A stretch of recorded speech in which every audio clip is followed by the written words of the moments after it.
Eh bien bonjour à tous, bienvenue en direct sur les antennes de Public Sénat, en direct du 51e Salon de l'Agriculture, ici à Paris, porte de Versailles. Toute cette semaine, eh bien, c'est cette fête de l'agriculture et des terroirs que nous allons vous faire vivre pour découvrir et surtout pour mieux comprendre cette galaxie agricole. Alors, de très nombreux débats au cours de cette semaine, de très nombreuses rencontres dans les allées du salon grâce aux micros et caméras de Michael Zamès et Caroline Deschamps pour mieux comprendre, je vous le disais, ce monde rural confronté aujourd'hui plus que jamais peut-être à de très nombreux défis. Alors vous le savez, il est de tradition que le salon d'agriculture à Paris qui rassemble de très nombreux éleveurs, de très nombreux agriculteurs, qui reçoit la visite d'énormément de visiteurs et qui reçoit la vidance également de nombreux membres du monde politique. C'était le cas samedi avec le président de la République François Hollande. C'est le cas ce matin avec le Premier ministre Jean-Marc Ayrault. C'est le cas également avec le ministre de l'Agro-Agriculture, Monsieur Garot, qui justement est au micro justement de Michael Zamès. Je vous propose de le retrouver tout de suite. Michael, c'est à vous.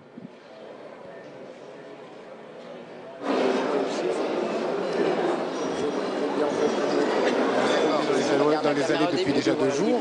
Comment est-ce que vous ressentez ce climat ?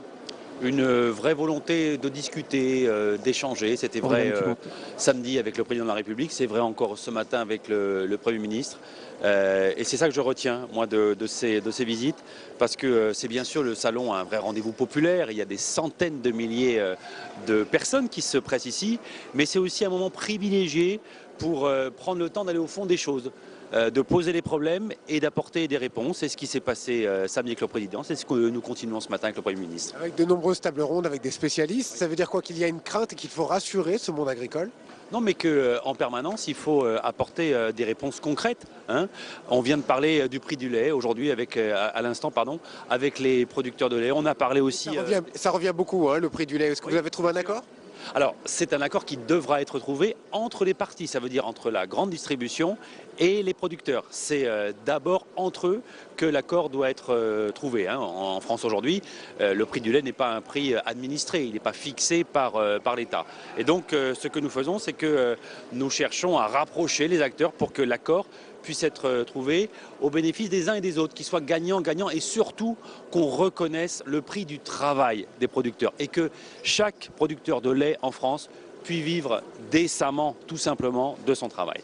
L'année dernière, on s'était retrouvés ici même au Salon de l'Agriculture. On était en pleine crise agroalimentaire, notamment sur les lasagnes surgelées, hein, vous vous rappelez très bien évidemment. Ce petit badge que vous portez aujourd'hui, c'est le signe que ça va beaucoup mieux, qu'on a trouvé des réponses? C'est le signe qu'il faut mieux informer le consommateur. Et ça, ce sont les producteurs de toutes les filières viande de France qui se sont regroupés, rapprochés pour dire aux consommateurs, ben voilà, nous on produit de la qualité, c'est le label Viande de France. Alors ça vaut pour le veau, ça vaut pour la viande de bœuf, ça vaut pour le porc, bref, pour toutes les filières de viande. Et ça permet au consommateur de s'y repérer parce que quand il a à la boucherie ou au supermarché, ce label-là, il est garanti d'avoir une excellente qualité, mais aussi une qualité de fabrication. Ça veut dire qu'on respecte le bien-être animal, ça veut dire qu'on respecte l'environnement, ça veut dire qu'on respecte aussi des normes sociales. Voilà, c'est tout ça qui fait la qualité France. Guillaume Garot, impossible de ne pas vous poser cette question parce que vous êtes aussi quand même un homme politique et membre de ce gouvernement. Petite crise, on va dire encore une fois, ce week-end avec Europe Écologie Les Verts. Jusqu'où ça peut aller? On a l'impression qu'il y a des mésententes dans ce gouvernement et que finalement c'est difficile d'avoir une espèce de coordination globale, même si le Premier ministre a un peu mis le holà ce matin. Oui, parce que Notre-Dame-des-Landes était un sujet de divergence connu depuis très longtemps. Donc de ce point de vue, rien de neuf. Mais ce qu'a dit de façon extrêmement nette le Premier ministre ce matin, c'est que le rendez-vous maintenant, il est sur le vote de confiance autour du pacte de responsabilité. Et c'est bien évidemment à ce moment-là que la majorité devra montrer son unité, sa cohérence, sa solidité, parce qu'on a besoin aujourd'hui, au moment où il faut mettre toutes nos forces pour lutter contre le chômage, on a besoin de rassemblement, puisque ce rassemblement-là, c'est la confiance. C'est la confiance qu'on donne aux Français, aux citoyens qui l'attendent. Ça serait bien passé de cette nouvelle crise quand même. C'est évident qu'on se serait passé de cette péripéties. Mais bon, maintenant les choses sont derrière nous, il faut regarder devant. Devant, c'est tout le travail que nous avons chaque jour de la semaine pour faire reculer le chômage dans notre pays et redonner de la compétitivité à nos entreprises. Merci beaucoup Guillaume Guéraud d'avoir répondu en direct à nos questions. Le Premier ministre vous attend, il est là-bas avec beaucoup de journalistes. Merci beaucoup en tout cas. Pierre-Henri, c'est à vous. Merci beaucoup, Mickaël. Certainement qu'on vous retrouvera tout à l'heure avec peut-être Jean-Marc Ayrault, le Premier ministre, à votre micro. Alors, je vous le disais, le monde agricole, c'est d'abord un monde de vocations. Et dans ces vocations agricoles, elles s'épanouissent aujourd'hui dans plus de 800 établissements publics et privés d'enseignement technique, des sites de formation continue ou encore des écoles d'enseignement supérieur. L'enseignement agricole à la naissance de ces vocations agricoles, c'est le thème de notre premier débat. J'ai le plaisir de vous présenter notre plateau avec Frédéric Bosquet. Merci d'être avec nous, monsieur. Vous êtes administrateur national des jeunes agriculteurs en charge précisément du dossier de l'enseignement agricole. À vos côtés, Nicolas Vigour, vous êtes professeur au lycée agricole technologique, la salle Reims-Tilloy, à Reims donc. En face de vous, Luc Vatin. Merci d'être avec nous, monsieur Vatin. Vous êtes directeur du lycée agricole de Guingamp, un établissement public. En face de vous, eh bien, un élève, Lilian Marteau. Vous êtes étudiant également à Reims. C'est votre professeur qui est à vos côtés. Et en face de vous, j'ai le plaisir de vous présenter Justine Lavenant. Merci d'être avec nous, mademoiselle. Vous êtes étudiante, vous, au lycée agricole de Guingamp. Là encore, c'est votre professeur qui est à votre droite. Justine, c'est la première fois que vous venez au Salon de l'Agriculture? Certainement pas. Pour moi, si, justement, c'est la première année. Alors, vous arrivez de Guingamp, vous arrivez de Bretagne. Quelle est votre première impression lorsque vous voyez, j'allais dire, l'ensemble des facettes de ce monde agricole extrêmement public présent ici à Paris dans un seul lieu, le Salon de l'Agriculture? Alors, c'est quand même très impressionnant comme salon, c'est très très grand. Même si moi, depuis que je suis arrivée, je suis surtout dans le hall des bovins, vu Oui. que je travaille là-bas. Mais c'est vrai qu'il y a beaucoup de choses à voir et qu'on n'aura vraiment pas le temps de tout voir et c'est impressionnant. Vous allez rester combien de temps, combien de journées ici au Salon? Moi, je reste tout le salon, donc je repars dimanche prochain dans la soirée. Et donc, vous aurez l'occasion de franchir le seuil de cette salle pour aller voir les bovins qui sont, c'est-à-dire ces bêtes de concours d'élevage qui se trouvent dans le hall d'à côté. Ça, c'est votre spécialité, l'élevage. Oui, oui, tout à fait. Moi, je suis dans les vaches laitières, plus précisément. Oui. Mais tous les bovins m'intéressent et c'est vraiment l'animal qui me plaît. Alors, quelle a été l'origine, j'allais dire, de votre vocation? Pourquoi cet intérêt pour l'élevage? Pourquoi cet intérêt pour les vaches qu'on peut voir encore dans les prés aujourd'hui? Tout simplement parce que je suis née dedans. Oui. Mon papa a une exploitation depuis toujours, depuis une vingtaine d'années. Depuis ses 21 ans, il est dedans. Il est né aussi dedans et donc c'est vraiment de génération en génération que la passion passe. Et donc voilà, les bovins, c'est notre passion, c'est à nous et on ne peut pas s'en passer. Et donc vous faites partie de ces jeunes qui se lancent dans dans le grand défi de l'agriculture et qui sont eux-mêmes issus de parents de familles d'agriculteurs. Oui, de toute façon, en général, quand on est du milieu, on aime le milieu et on aime l'animal. Donc une fois qu'on est passionné, on peut plus s'en sortir et on peut pas sortir du milieu et on fera tout pour rester dedans et pour faire ce qui nous plaît, quoi. Luc Vatin, c'est vous le professeur de mademoiselle. C'est une bonne élève dans votre lycée de Guingamp? Je ne suis pas son professeur, je suis le directeur de l'établissement. Vous avez un œil sur, mais sur vos élèves, bien sûr. Et c'est vrai que Justine fait partie de la classe de BTS production animale. Et ce sont des passionnés et pour lesquels, pour certains, ils vont se diriger vers l'installation et pour d'autres, eh bien, une poursuite, soit une poursuite d'études ou le monde du travail. Ce que je voudrais dire quand même en termes de passion, c'est vrai que l'élevage, quel que soit l'élevage, quelle que soit la production, il faut avant tout avoir une certaine motivation passion et puis ça demande du travail, ça demande une certaine compétence, un certain professionnalisme et je pense que l'enseignement agricole, tout confondu, peut répondre à ce professionnalisme. Alors en face de vous, Lilian. Lilian, alors vous êtes également étudiante dans une filière BTS agricole. Dans quel domaine particulièrement ? Oui, tout à fait. Donc, je suis étudiant en BTS Axe. Oui. Donc, le BTS Axe, c'est plus de la gestion et de la comptabilité, et avec de la technique agricole à côté. Alors, Justine, elle se destine à l'élevage. Vous, c'est plutôt la gestion d'une collectivité agricole. Là encore, quelle était l'origine de votre choix, de votre vocation ? Donc, moi, l'objectif, ça va être reprendre l'exploitation familiale. Donc, c'est une exploitation principalement avec des céréales. Et j'ai choisi ce BTS car aujourd'hui, la comptabilité et la gestion, c'est important pour l'installation, pour l'agriculture. Et la technique, on l'apprendra sur le terrain avec nos parents et puis les techniciens qui nous entourent.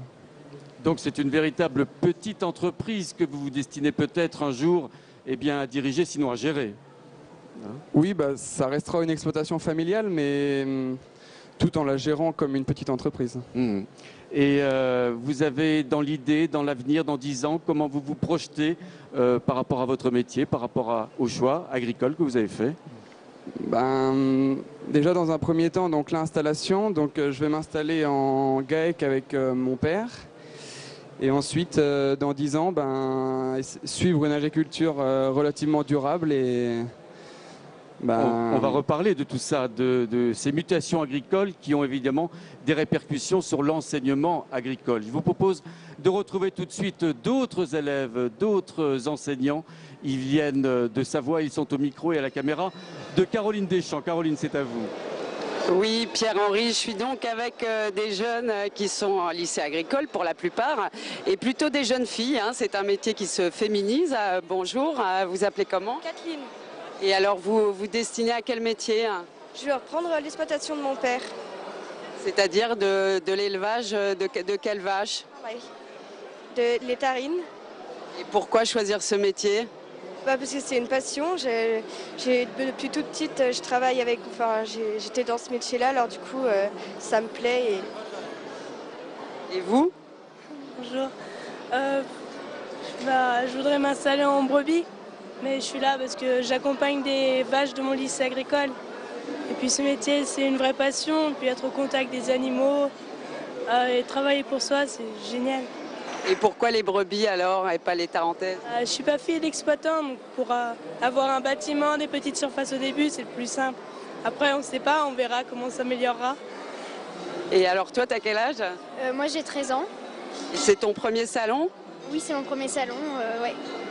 Et alors, l'ambiance, c'est comment ? C'est super. J'ai toujours entendu que c'était bien, que c'était quelque chose où il y avait du monde. Et puis c'est bien, on peut représenter notre race. Et voilà, c'est super d'être là. Et toi, tu te destines à quoi ? Tu sais déjà ? Moi, j'aimerais bien faire vétérinaire et d'être... là, mon père, il a une exploitation. Donc, je suis avec lui pour travailler... je sais pas, j'aime bien les animaux, c'est une passion. Donc, voilà. Depuis que t'es bébé, en fait, presque. Oui, comme il a toujours eu une exploitation, je suis avec les vaches depuis que je suis petite et ça me plaît. Et voilà. Et toi ? Moi, les vaches, c'est ma deuxième passion. Parce que dans ma vie, je suis comptable, mais c'est une transmission de mon grand-père, de mon père. Et c'est une tradition qui perdure, en fait. Ouais, donc c'est de génération en génération. Tout à fait, voilà. C'est mon 7e salon. Et la vache qui est là, c'est son 4e salon. Elles sont pas trop stressées, les vaches ? La mienne, elle a l'habitude, mais celles qui montent la première année, elles sont très, très stressées. Entre le voyage, le salon et le retour, elles perdent presque 100 kilos. Carrément 100 kilos. Bonjour, et vous avez quel âge ? Alors moi, je vais sur mes 20 ans. Et vous êtes aussi au lycée agricole ?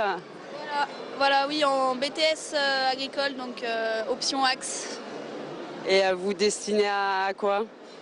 Pour l'instant, j'en ai pas une grosse idée, peut-être une reprise de l'exploitation familiale, mais c'est un projet qui demande beaucoup de réflexion, surtout de nos jours, donc je me laisse encore un peu le temps de décider. Ce sont des vaches aussi, l'exploitation familiale? Voilà, des vaches laitières de Rastarine. Et alors, quelles sont les caractéristiques de ces vaches-là en particulier? Alors, c'est des vaches qui sont d'excellentes montagnardes. Elles sont très robustes, adaptées à nos montagnes, donc au climat qui peuvent changer brusquement, aux pentes abruptes et rocheuses. Et elles ont surtout pas besoin d'une herbe de grande qualité pour produire de lait. Et vous êtes beaucoup de filles ici, c'est un hasard ou le métier se féminise un peu? Il se féminise même beaucoup par rapport à nos générations. C'est vrai qu'on le voit surtout au lycée agricole où maintenant c'est à peu près 50-50 dans les classes agricoles. Alors donc vous êtes le seul garçon là à côté de moi. C'est pas trop dur? Non, ça va. Vous destinez à quoi vous? À m'installer aussi en exploitation bovin-lait. D'accord. Vos parents aussi sont éleveurs? Mon père, il est éleveur. Et quelle qualité il faut en particulier dans ce monde agricole où c'est pas toujours facile quand même d'être éleveur aujourd'hui? Non, c'est pas facile, mais bon, c'est la passion qui paye avant tout, parce qu'il faut pas regarder les heures. On aime nos vaches, on les bichonne, Non, voilà, ça vient du cœur, pas plutôt que l'argent, on va dire. Eh ben, on sent la passion, Pierre-Henri, auprès de ces jeunes de Savoie. Voilà, c'est à vous. Merci beaucoup Caroline de ces témoignages extrêmement intéressants. Je me tourne vers vous, Monsieur Vigour. On est quand même frappé par cette féminisation. On parle beaucoup de parité, c'est un petit peu dans l'air du temps, mais les lycées agricoles, les lycées d'enseignement, eh bien, se féminisent de plus en plus. Comment vous expliquez ce phénomène aujourd'hui? Alors c'est progressif, effectivement. Dans notre établissement, dans région Champagne-Ardenne, par exemple, sur un effectif de 300 jeunes, il y a à peu près une centaine de filles, quoi, 30%. Alors, moi qui suis responsable d'un BTS, un BTS Axe, c'est un petit peu moins quand même. Sur une classe de 25 étudiants, il y a à peu près 5 étudiantes. Par contre, il y a un autre BTS qui est plus destination laboratoire. Là, c'est beaucoup plus féminisé. Alors, ce qu'on peut dire malgré tout, c'est qu'on voit de plus en plus de filles parce qu'avec la mécanisation, on a quand même des possibilités de conduire une exploitation. Il y a un petit peu moins d'effort physique quand même. Voilà. Frédéric Bosquet, c'est un phénomène général, cette féminisation dans l'enseignement agricole que vous observez? Sur l'enseignement agricole, oui, c'est une généralisation qui tend à se confirmer d'année en année, puisque moi je représente plutôt l'après-scolaire, c'est-à-dire les installations. Et dans les installations, on constate que 30%, un tiers des installés d'aujourd'hui et de demain sont des femmes. Donc ces chiffres se confirment d'année en année, s'expliquent par plusieurs facteurs, à la fois la mécanisation, bien entendu, aussi tout ce qui est gestion d'entreprise. On a parlé beaucoup de BTS Axe et bien sûr le monde agricole est ouvert pour les femmes, justement aussi à cette partie de gestion d'entreprise qui était faite auparavant aussi par les mères ou les grands-mères sur les exploitations. Donc c'est une continuité logique. Et à travers ça, on retrouve vraiment toute la passion de l'exploitation. C'est le maître mot, ouais, la passion. La passion de son métier, là, c'est du vrai, c'est du concret. Tout ce que vous voyez ici comme étudiant, on vous parle toujours de passion. Derrière la passion, il faut quand même rajouter quelques mots. Je voudrais rajouter aussi les mots économiques. Parce qu'une passion, elle a un coût. Et ce coût, c'est la rémunération de son métier tout au long de sa vie. Donc moi, je voudrais rajouter le coût économique. Le côté environnemental, on l'a juste un petit peu parlé tout à l'heure. Nous sommes des gens responsables. Le monde agricole, ce sont des gens responsables. On a été formés à l'école, on continue à être formés tout au long de notre formation professionnelle continue à l'environnement et au côté social. Voilà 3 mots à laquelle il faut ajouter à la passion. J'ai envie de me retourner vers vous, Justine. Vous êtes une jeune femme qui vous lancez, on l'a dit, dans ce monde de l'agriculture, plus précisément le monde de l'élevage, mais c'est compliqué, c'est difficile, malgré les nouvelles techniques qui aident à l'élevage, par exemple. Ça ne vous fait pas peur, finalement, de vous engager en tant que jeune femme dans un monde aussi dur, voire incertain? Le milieu fait pas du tout peur aux femmes, oui. Loin de là. On parle tout le temps du côté physique, beaucoup de contraintes physiques, comme quoi on est moins forte ou qu'on a plus de mal à faire des choses. On trouve beaucoup de solutions pour nous aider. Oui. Et en général, on n'a vraiment pas besoin d'un homme pour nous aider à avoir de la force. On arrive toujours à s'en sortir.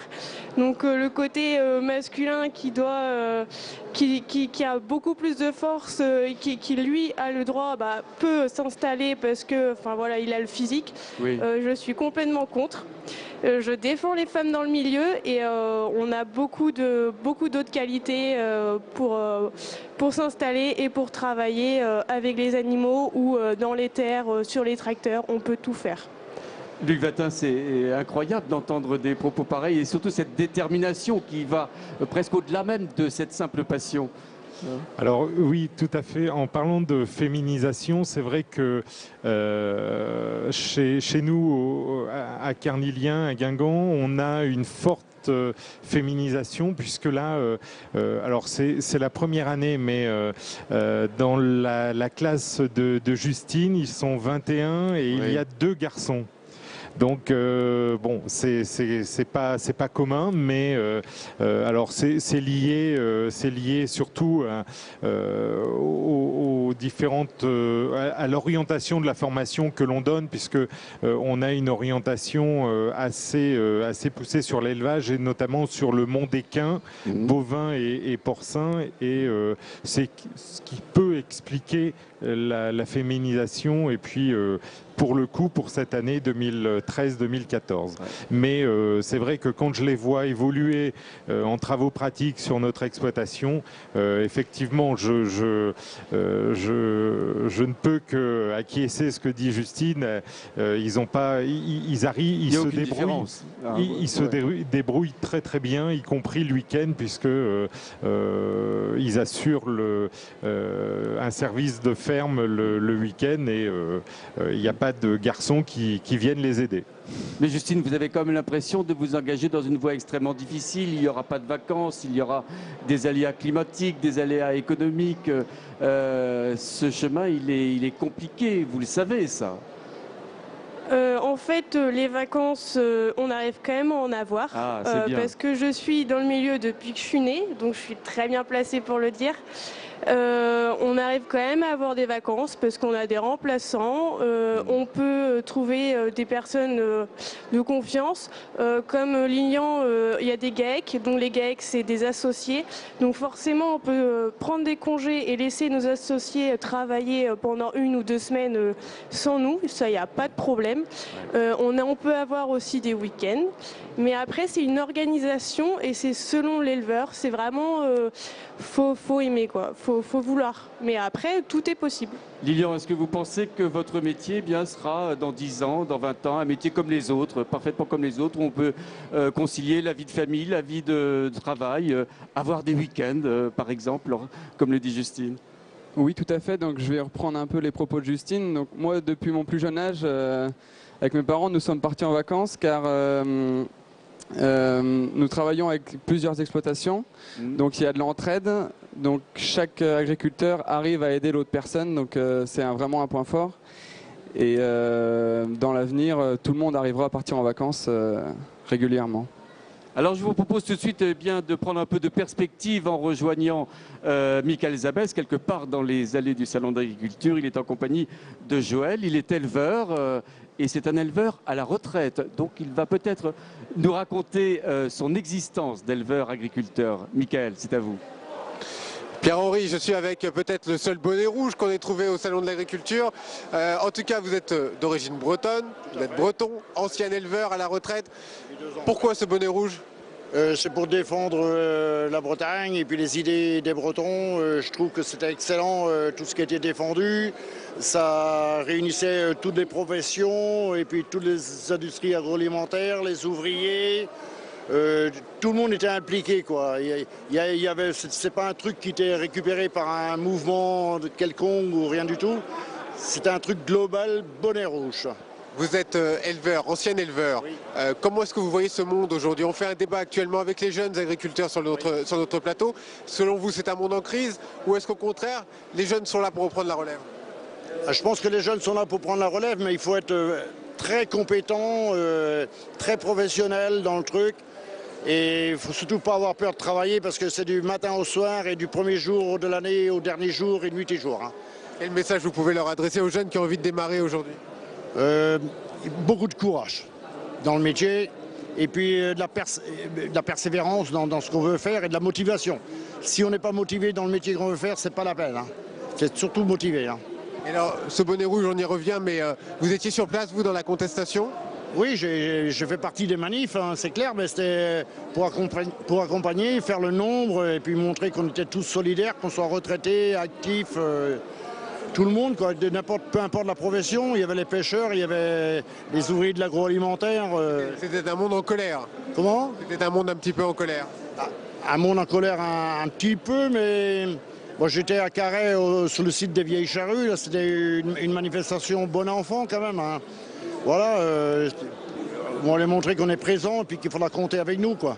Merci beaucoup Joël pour votre témoignage, bonne visite au Salon de l'Agriculture. Vous voyez ici dans ce hall évidemment les vaches évidemment et de nombreux jeunes agriculteurs qui traversent un petit peu partout. Donc Pierre-Henri, ce que je vous propose c'est de reprendre votre débat avec tous ces jeunes agriculteurs. Et avec grand plaisir, on vous retrouve tout à l'heure Michael. Frédéric Bousquet, quel regard aujourd'hui en général vous portez sur l'organisation de l'enseignement agricole en France? On a par exemple ici sur ce plateau des représentants de lycées agricoles privés, des représentants de lycées agricoles publics. On a l'impression que tout ça se mélange et travaille en harmonie pour vraiment les meilleures choses et les meilleurs enseignements possibles aujourd'hui. Et vous avez tout à fait raison de parler d'harmonie parce que c'est bien le cas aujourd'hui. L'enseignement agricole est une force. Parce qu'on a la particularité, l'enseignement n'est pas déterminé par le ministère de l'enseignement. Là, c'est vraiment le ministère de l'Agriculture. Donc, on a la force de pouvoir être présent à la fois des professionnels dans les différents conseils d'administration et on travaille tout autant en partenariat avec le public que le privé pour avancer sur des sujets à la fois de société, la société, les demandes sociétales, on avance sur les sujets environnementaux, ainsi de suite. On avance donc au fur et à mesure que l'agriculture et le monde changent. On continue ça tout au long de la vie. L'agriculteur que vous avez parlé, qu'on a vu tout à l'heure à la télé, là, qui est à la retraite, le monde a changé en 40 ans. Puisqu'il a 60 ans, certainement il s'est installé au cours de ses 20 ans. En 40 ans, le monde a bien changé, notamment au niveau des vacances, au niveau de tout le travail. Tout ça, ce sont des méthodes qui ont changé. L'enseignement agricole a été là pour nous aider à évoluer et à continuer à évoluer dans nos années futures. On parlait tout à l'heure, on parlait de passion. On n'a pas parlé de sacerdoce. L'agriculture, ce n'est pas un sacerdoce, c'est une passion qui doit se vivre tous les jours. Et bien sûr qu'on doit aussi faire attention à nos familles, à notre environnement, à nos familles. C'est tout ça qu'on doit concilier tous ensemble. Alors aujourd'hui, l'enseignement agricole, il recouvre quel domaine? On va de l'apprentissage, j'allais dire plutôt simple, jusqu'au BTS. Vous faites partie tous les deux de filière BTS, jusqu'à la recherche la plus pointue, c'est-à-dire qu'il y a tout l'éventail possible d'enseignement imaginable dans cette agriculture en mutation aujourd'hui. Tout à fait, il y a même des écoles d'ingénieurs, on va du collège, de la 4e jusqu'à l'école d'ingénieur, donc c'est vraiment large. Quand on regarde un peu les types de métiers, il y a 25 types de métiers différents au débouché, donc les débouchés sont multiples. Hein. Par contre, c'est vrai qu'il faut une certaine compétence dans chaque type de métier, c'est aux établissements, aux professionnels, en partenariat avec les professionnels, de former à ces compétences. Hein. Est-ce que vous avez l'impression qu'aujourd'hui l'enseignement agricole a une bonne image, qu'il arrive à véhiculer une bonne image qui permet d'attirer des jeunes comme les jeunes qui sont aujourd'hui sur notre plateau? Par moment, il faut casser un peu les images, hein, parce que souvent, les établissements agricoles, c'est un peu une connotation très rurale, très terre à terre, alors que les métiers sont très techniques. Il faut des notions à la fois de technique, de comptabilité, de gestion, intégrer la demande sociétale, les enjeux environnementaux. Donc c'est vraiment multiple. Hein. Justine, j'allais dire, qu'est-ce qui vous amuse dans cet enseignement que vous recevez actuellement dans un lycée agricole? C'est précisément, j'allais dire, ce mix entre la théorie, la pratique et pouvoir jeter un regard sur cette agriculture qui bouge énormément ces dernières années aujourd'hui. En fait, moi en production animale, donc dans mon BTS, on a énormément en fait, en BTS, c'est vraiment tout est axé sur l'option. Donc nous, c'est l'animal, c'est beaucoup de zootechnie, de biologie, tout ce qui tourne autour de l'animal. Et on a aussi beaucoup de travaux pratiques. Donc on est très souvent sur l'exploitation du lycée pour être avec les cochons, avec les vaches. Et aussi, il y a le centre équestre. Donc on a aussi des travaux pratiques au centre équestre avec les chevaux. Donc on touche vraiment à tout. Ça nous permet de nous ouvrir sur toutes les productions possibles. Et donc voilà, c'est vraiment tout ce qui touche à l'animal. Donc c'est vraiment le BTS en fait qui m'a plu et vraiment avoir la théorie et la pratique pour qu'ensuite je sache.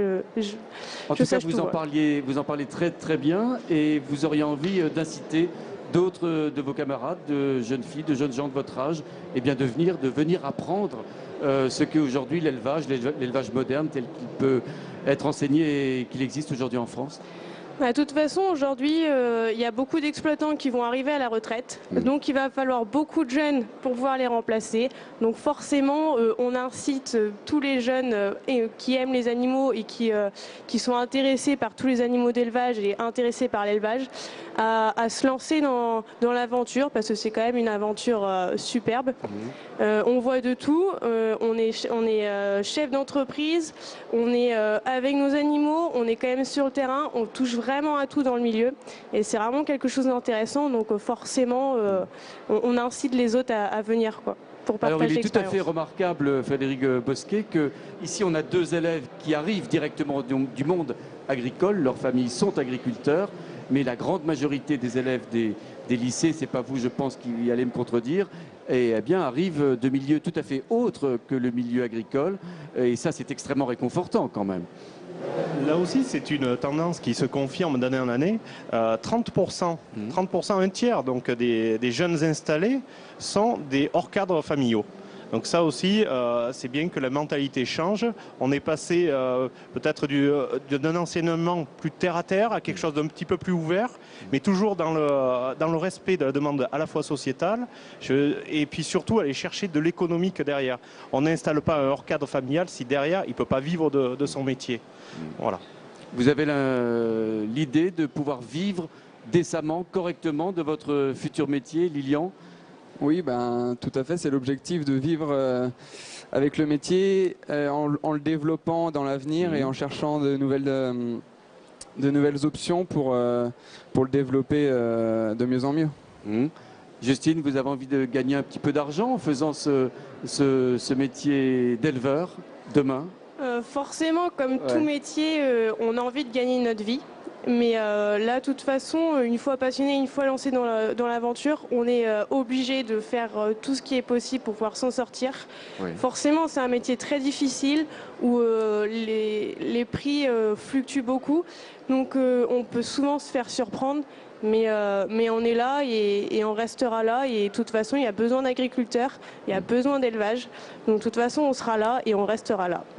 Luc Vatin, quand on regarde les chiffres, on est extrêmement surpris. Par exemple, plus de 80% par exemple des élèves des lycées et des établissements agricoles obtiennent leur diplôme. Et plus de 80%, là encore le chiffre est énorme, trouvent facilement un emploi. Là encore, ce sont des chiffres extrêmement incitatifs pour l'enseignement agricole aujourd'hui. Alors oui, effectivement, on a de bons résultats, de bons pourcentages de résultats, quel que soit l'établissement, quelles que soient les filières, privé, public. Hein, il n'y a pas sur ça, il n'y a pas de distinction. Simplement, c'est que depuis quelques années, ça doit être 85-86, nous avons instauré le contrôle continu en cours de formation et qui permet d'avoir sur les 2 années par exemple d'un bac pro ou d'un BTS d'avoir 50% de l'examen et l'examen final compte pour 50%. Donc ça, ça a été quand même une bonne chose pour l'obtention et puis l'obtention des diplômes. Ce qui implique bien sûr que l'apprenant doit fournir un travail régulier sur l'ensemble des 2 années, puisque il a des contrôles en cours de formation qui comptent pour l'examen.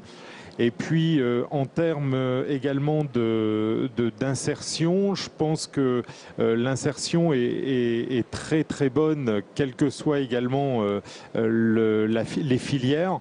On demande, alors quelles que soient les productions, il y a une demande de salariat qui est assez importante. Et généralement, c'est un peu je dirais le passage de bon nombre d'élèves sortants, de passer par un petit boulot, par le salariat avant de partir sur l'aventure de l'installation.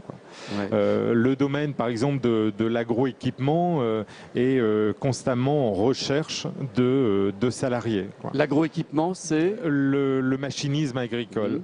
Nous, en Bretagne, on a également énormément de demandes sur des salariés en porcherie, en atelier laitier. C'est très régulier que l'on a des demandes de maîtres de stage ou d'anciens maîtres de stage qui souhaitent qu'on leur envoie des bacs pro lauréats ou des BTS lauréats. Nicolas Vigo, vous êtes en phase avec ce que dit votre collègue breton? Oui, tout à fait. Donc nous, on est dans un département plus orienté grande culture et vigne, la Marne.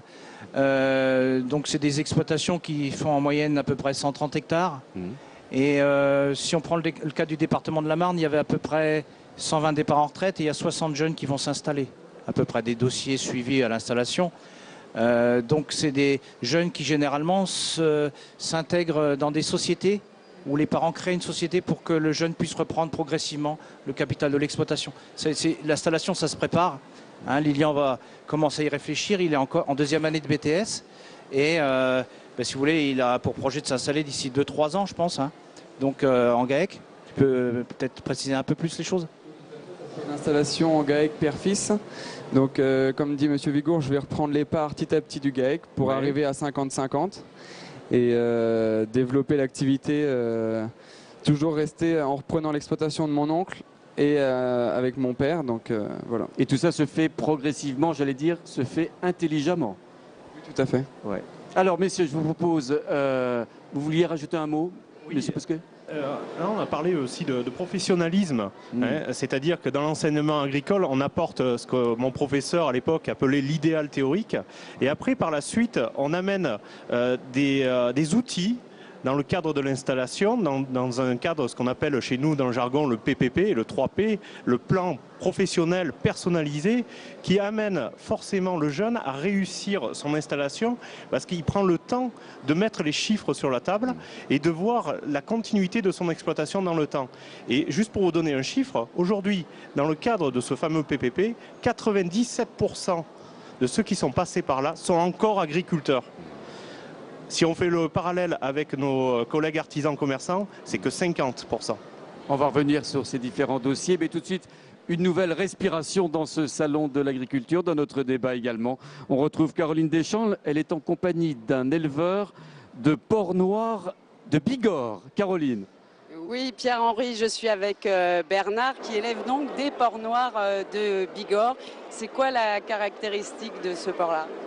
Alors la caractéristique première du porc noir de Bigorre, mis à part sa conformation, c'est surtout le fait que c'est le porc autochtone des Pyrénées centrales et qu'on l'a conservé dans son environnement, dans son territoire, et puis aussi on a réussi à reproduire le mode d'élevage et le mode d'alimentation qui en ont fait ce qu'il est maintenant. Voilà. C'est-à-dire ancestral, c'est quoi? Ancestral, c'est plusieurs siècles. Il a été basé essentiellement sur... on a recensé 3000 porcs sur l'abbaye de l'Escaladieu, qui est là, le centre de la Bigorre. Et on a reproduit donc ce mode d'alimentation sans maïs, sans OGM, et des parcours herbeux, des fruits des bois, des glands, des châtaignes, et puis des céréales du local pour en faire un porc qui progresse à son rythme et et qui fera une viande goûteuse, savoureuse et assez saignante avec des gras infiltrés. Et c'est un porc qui prend le temps d'évoluer pour arriver à un produit vraiment d'exception. Voilà. Et alors, vous êtes éleveur depuis combien de temps, Bernard? Alors moi je suis éleveur depuis 4 ans au sein d'une association d'éleveurs qui est le consortium du Noir de Bigorre. On est 56 éleveurs. Et pourquoi 4 ans? Excusez-moi, je vous interromps, vous faisiez quoi avant?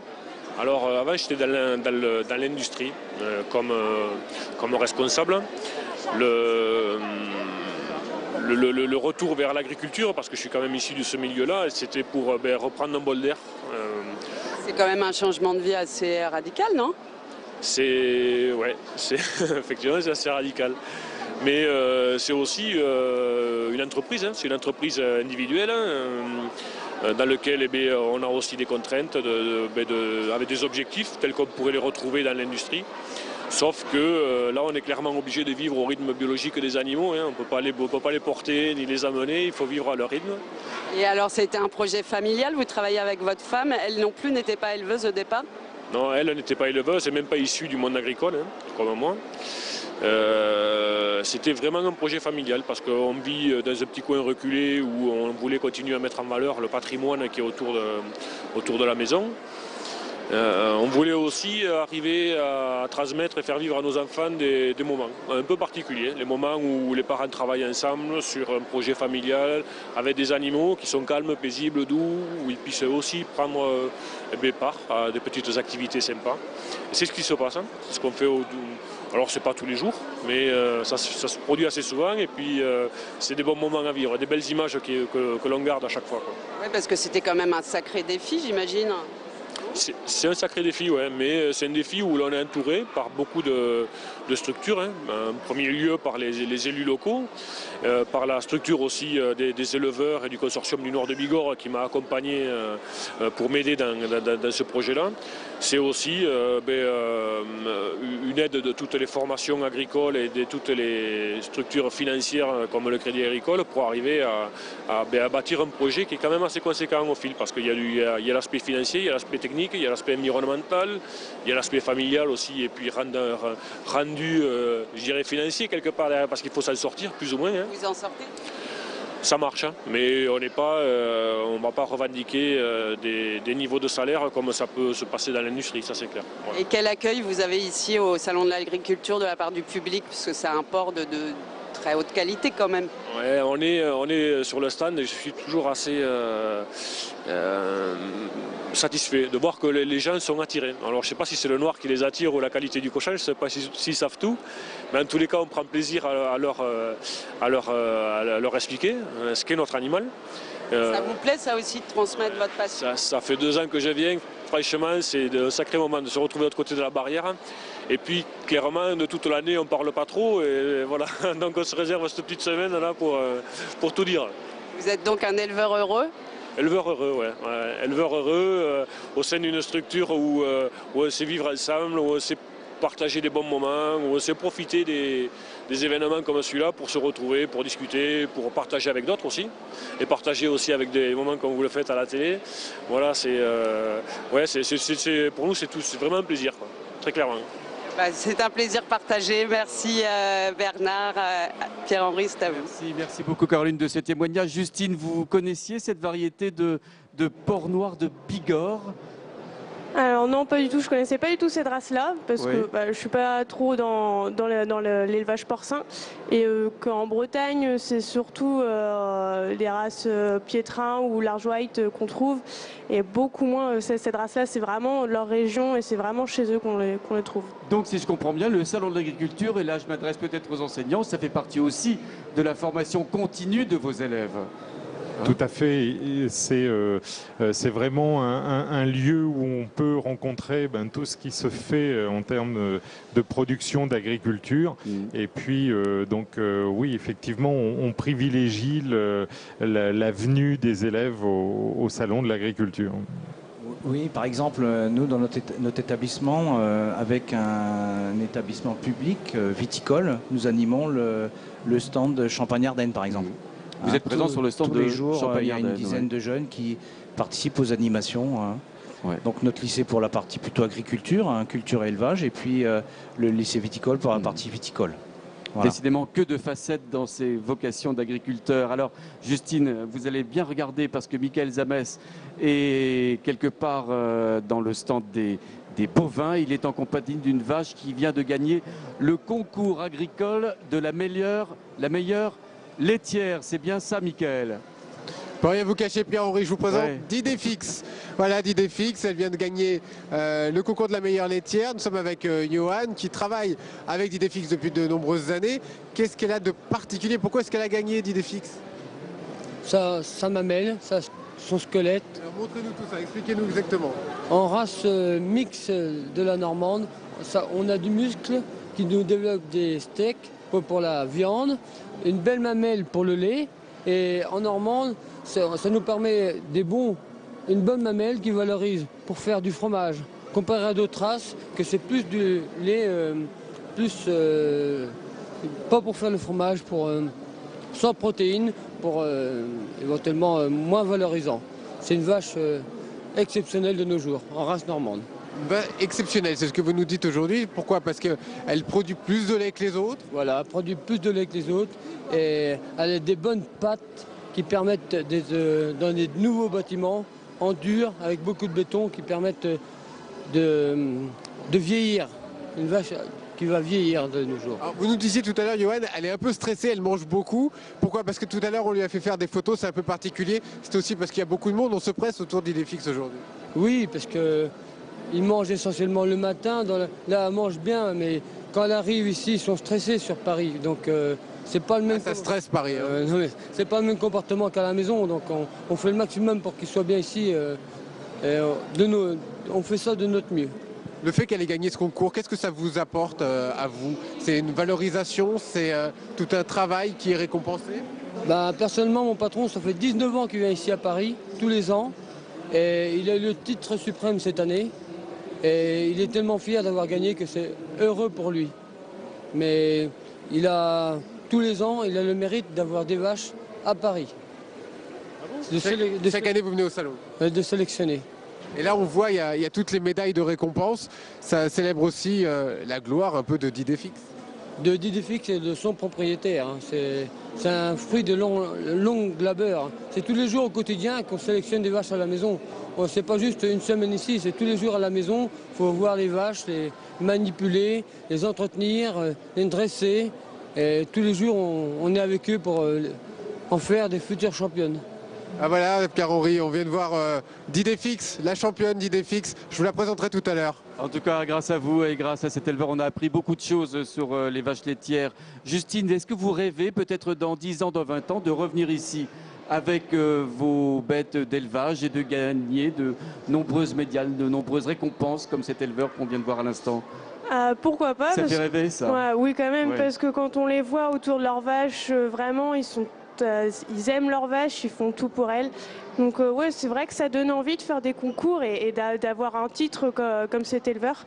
C'est quand même le titre suprême. Donc ouais, oui, c'est vrai que ça peut faire rêver. Frédéric Bosquet, quand on parcourt les allées du Salon de l'Agriculture, année après année, ce qui est notre cas à Public Sénat, eh bien, on a l'impression qu'il y a des choses immuables dans l'agriculture. Ces beaux animaux, ces belles vaches, ces stands où les gens affluent. Et pourtant, l'agriculture, elle bouge énormément en ce moment. C'est un monde en mutation. On parle de productivité, on parle de mécanisation. C'est l'un des thèmes de ce salon cette année. On parle d'environnement, on parle d'agroécologie. C'est le nouveau terme qu'a à la bouche le ministre de l'Agriculture, Stéphane Le Foll. Est-ce que l'enseignement agricole aujourd'hui a la capacité de s'adapter aujourd'hui correctement à ces mutations de l'agriculture? Je crois que l'enseignement agricole s'est déjà adapté. Oui. On a déjà pris de l'avance. J'ai la chance de présider un CFPPA chez moi en Ardèche. Et quand on parle d'agroécologie, j'en ai parlé à mes formateurs et professeurs, et ils me disent qu'est-ce qu'on attend de plus pour nous? On fait déjà de l'environnement, on est déjà responsable. Il ne suffit pas simplement qu'une poignée de petits gens qui représente une minorité, impose à la majorité des concepts environnementaux un peu abracadabresques. C'est pas ça. Il faut qu'on soit tous responsables. Quand on nous parle de pacte de responsabilité, on est d'accord. Nous, il n'y a pas de souci. Le monde agricole, on est déjà responsable et on le met sur la table via nos contrôles environnementaux, nos contrôles, que ce soit de la PAC ou autre, on est déjà des responsables. Il faut que tout le monde se mette autour de la table, chacun reprenne aussi leurs responsabilités. Le monde agricole, c'est un monde qui bouge d'année en année. Vous savez, moi, ça fait 15 ans maintenant que je suis installé, 15 ans que je suis dans l'agriculture. Ce que j'ai vécu il y a 15 ans et ce que je vis aujourd'hui, ça a déjà changé. Ce que je vais vivre aussi dans 15 ans, ça changera encore et on amènera encore de nouvelles solutions. Il ne faut pas oublier qu'en 2050, notre défi à nous, c'est de nourrir 9 milliards d'êtres humains sur la planète. Ça, c'est notre défi. Aujourd'hui, on nous parle de compétitivité. On peut être compétitif si les pouvoirs publics nous aident à l'être. On a fait les états généraux pas plus tard que vendredi. On a envoyé nos doléances. On a confronté nos différents ministres sur nos problématiques. On parle de simplification, mais non, c'est plus une petite simplification, c'est un choc de simplification qu'on doit avoir. On ne doit pas demander à chaque fois à différents services des papiers ou la redondance de certains papiers. Juste pour en finir sur l'emploi. On nous parle d'emploi. 500 000 agriculteurs, aujourd'hui 500 000 agriculteurs, c'est 3 500 000 employés, enfin salariés, qui vivent autour du monde agricole. Donc effectivement, le monde agricole, c'est une source de solutions, loin d'être une source de problèmes. Luc Vatin, vous enseignez à Guingamp, on l'a dit, vous êtes breton, la Bretagne qui est confrontée à des problèmes environnementaux. Est-ce que vous sensibilisez vos élèves aujourd'hui, peut-être plus chez vous qu'ailleurs, à ces problèmes, à cette nécessité de concilier la production agricole, la productivité et cet environnement parfois mis à mal? Alors bien sûr, c'est d'autant plus en Bretagne, mais c'est aussi une volonté au sein de nos établissements de leur parler de l'environnement. Nous avons au sein de nos référentiels des programmes de formation la notion d'environnement qui est de plus en plus présente. Et on a la chance aussi d'avoir au sein de l'enseignement agricole un peu je dirais un peu de marge de manœuvre avec des modules qui sont un peu à l'initiative de chaque établissement, et on en profite pour mettre à l'intérieur de ces modules de la réglementation de l'environnement et de la sensibilisation à tous les problèmes que peuvent rencontrer les éleveurs actuellement. Lilian, Justine, lorsqu'on dit environnement, est-ce que ça vous parle? Est-ce que c'est une notion que vous avez intégrée dans votre environnement, dans votre enseignement et dans le métier que vous allez faire demain, Lilian? Oui, effectivement, car nos parents essayent de respecter l'environnement au mieux possible. Aujourd'hui, mon père fait partie du réseau Ecophyto, oui. Donc réseau Défi Ecophyto. Donc ce réseau, ça regroupe plusieurs agriculteurs qui vont respecter l'environnement au mieux que possible, donc en mettant en place des rotations longues, des cultures moins exigeantes en intrants, et donc ils font en sorte de vraiment faire en sorte qu'on puisse concilier et la production et la protection des sols et de l'environnement en général. Oui, et ça, c'est quelque chose qui pour vous est devenu naturel, si je puis dire. Oui, puis on nous l'enseigne aujourd'hui, l'enseignement. Il nous enseigne vraiment de protéger l'environnement et tout en restant productif pour nourrir la planète.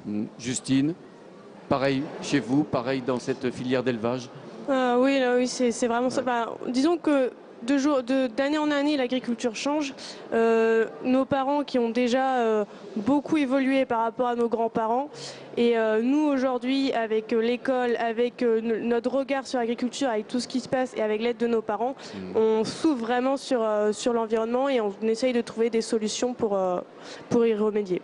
Nicolas Vigour. Oui, j'allais rajouter un défi supplémentaire et par rapport au respect du climat. Oui. Je vois dans notre région, il y a des projets de développement d'agromatériaux, de recyclage du carbone. Donc c'est de nouvelles fonctions qu'on peut attribuer à l'agriculture. Des nouvelles fonctions que vous intégrez également dans vos cycles d'enseignement. Bien sûr, des cultures de biomasse, gestion de l'interculture avec des couverts végétaux qui présentent des bénéfices agronomiques, environnementaux et qui peuvent être une source de biomasse pour de nouveaux débouchés. Mais finalement, c'est encore de nouvelles fenêtres qui s'ouvrent année après année dans votre enseignement et dans le monde des futurs agriculteurs. Oui, tout à fait. Hein?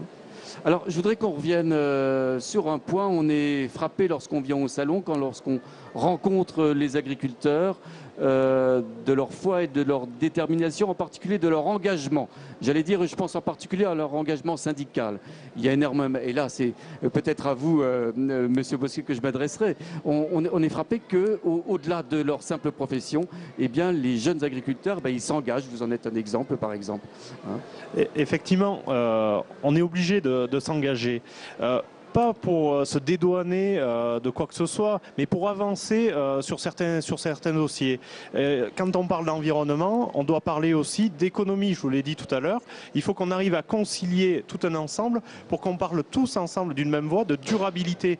On travaille avec le vivant, et le vivant, pour nous, c'est essentiel. Essentiel de pouvoir l'entretenir dans une année et aussi de le transmettre. Parce que je ne suis jamais qu'un maillon, moi, de la chaîne. Je suis fils et petit-fils d'agriculteurs et arrière-petit-fils d'agriculteurs. Donc j'espère bien que derrière moi, quelqu'un reprendra aussi l'exploitation que j'aurais laissée en bon état. Bien sûr. Lilian, est-ce que vous avez, au-delà de votre formation, au-delà de votre futur métier, avoir envie de vous investir dans la vie publique, dans le syndicalisme agricole, que sais-je, pour défendre les intérêts de votre profession? Oui, pourquoi pas. Donc, je fais déjà partie des JA. Oui, c'est quoi ça? Les jeunes agriculteurs. Donc, oui. Je fais partie... Pardon. Donc, les jeunes agriculteurs, donc, on organise des manifestations. Donc, il va y avoir la fête de l'agriculture au mois d'août. Oui. Donc la fête de l'agriculture montre bien l'agriculture auboise ou marnaise au public. Et vous, Justine? Alors moi, je suis pas encore trop dedans, ouais. mais après, on verra avec l'avenir comment ça se passera. En tout cas, oui, vous vouliez rajouter un mot peut-être? Simplement pour dire un petit mot sur l'engagement. À la fois, donc, je vous invite, c'est déjà fait, de s'engager donc dans différentes composantes du monde agricole. Et il ne faut pas oublier que derrière, on anime aussi le terrain, les finales nationales, les finales départementales et régionales de labour. C'est bien parce que derrière, il y a de l'engagement de jeunes agriculteurs. Et simplement pour vous dire que cette année, on accueille la finale mondiale de labour qui aura lieu donc en Gironde cette année, donc courant septembre. Et vous êtes bien sûr conviés à venir tous ensemble. Merci, ça doit être extrêmement spectaculaire, un mondial de labour. Hein? Effectivement, c'est spectaculaire. On attend bien sûr tout un panel de nations. Je crois qu'il y a 50 nations représentées ce jour-là pour un esprit sportif, j'allais dire comme les Jeux Olympiques, ouais. Mais version agricole. Avec la haute technologie qui fait partie d'une des facettes de ce 51e salon qui est très présente également, bien sûr. Oui, la technologie qui avance et bien sûr dans la compétition, on rajoute là de la technologie et donc je vous invite tous à venir donc, à notre événementiel national, c'est les terres de Jim. Alors Lilian, il nous reste 2 minutes, vous allez rester quelques jours, vous nous le disiez aussi dans ce salon de l'agriculture. Qu'est-ce que vous avez envie de prendre ici et de ramener chez vous dans la Marne, du côté de Reims, dans votre lycée? Donc je vais vous couper, mais je ne vais pas rester quelques jours car je suis en stage 2 semaines. Je vais partir en stage. Donc en BTS Axe, on a 12 semaines de stage à réaliser sur les 2 ans. Oui. Donc le mois de février, je vais faire mes 2 semaines. Là. Mais sinon, cet après-midi, le programme, c'est de découvrir le salon de l'agriculture, donc notamment l'élevage, car nous, c'est des régions céréalières et l'élevage est un peu inconnu. Malgré, dans le BTS Axe, beaucoup de visites sont axées autour de l'élevage. D'accord. Et vous, Justine, vous êtes éleveur et vous allez peut-être vous intéresser, je ne sais pas, à la viticulture, aux semences ici, au salon de l'agriculture. J'aurais pas beaucoup le temps puisque avec le lycée, on a eu des places pour pouvoir travailler au stand du salon. Donc je suis stagiaire au salon, mais donc j'aurais pas beaucoup le temps. J'ai que aujourd'hui de repos pour pouvoir visiter. Donc je pense que je vais rester Je vais visiter un peu les halls, mais je ne sais pas trop encore où aller. Donc, en tout cas, merci mille fois d'avoir pris de votre temps de repos pour être passé sur le studio de Public Sénat. Merci à vous tous d'avoir participé à ce débat sur l'enseignement agricole. On se retrouve cet après-midi à 16h45 où on parlera de la grogne, du malaise qui pèse néanmoins sur le monde agricole, aujourd'hui peut-être plus que jamais. Merci à tous, à tout à l'heure, 16h45. Nous serons en direct sur Public Sénat. Merci.